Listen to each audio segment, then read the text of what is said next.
Здравейте на всички! Започвам днес YouTube канал. Аз съм Дарен Тихомиров и ще се опитам да ви предоставя най-доброто съдържание, което мога да изпомпам.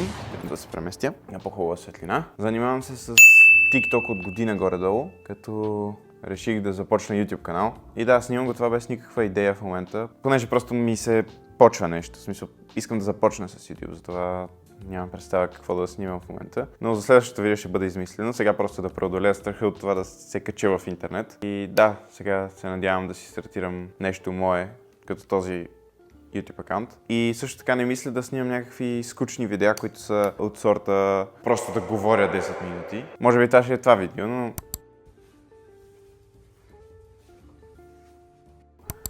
в други видеа няма да е така. Искам нещо да се случва, да е динамично видеото, понеже аз не бих гледал някое видео, което просто се говори 10 минути, дори да ми дава много стойност. Сега, ако е някой много известен или има много знания по някаква тема, по която ме интересува, разбира се, че ще го изгледам, но честно да ви кажа, като искам да ми е интересно да си седна да си пусна YouTube, да ми е приятно и готино, си пускам нещо, което е с много добра обработка, с много неща, които се случват. Точно за това искам да снимам примерно как си купувам дрон, след това как карам дрона, нещо динамично, FPV дрон. Също някакви предизвикателства, примерно тестваме храни тестваме храна в България, Сърбия, Гърция. Сравняваме ги трите механи някакви, примерно.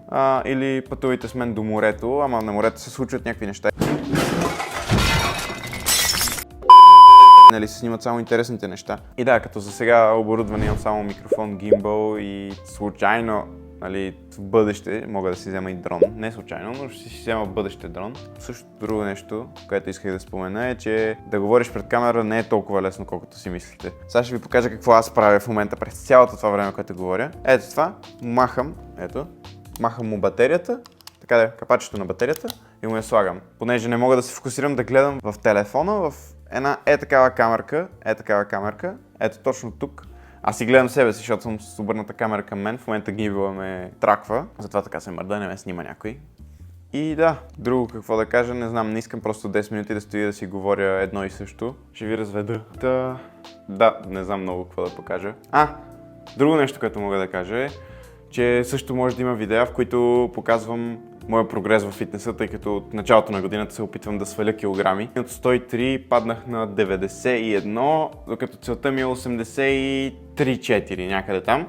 И след това или ще мейнтейнвам и ще качвам лека по лека, или може да направя един бълк, но аз много бълк не искам да правя, така че ще се реши. Като сега мисля да обработя това видео, да го кача, да видя. Няма да гледам как се представя, понеже най-вероятно няма да се представи добре, но просто искам да навляза в тази среда, понеже това ми е мечта от малък да правя клипчета в YouTube. Така че да, ще се пробвам да съм супер консистент в това, което правя, в снимането на клипчета, ще ги направя, се надявам, интересни, но просто се започва винаги от някъде, така че мисля сега да отида да го обработя, да го кача и ще се видим в следващото видео. Така че да, това беше от мен, Дарен Тихомиров, и до скоро!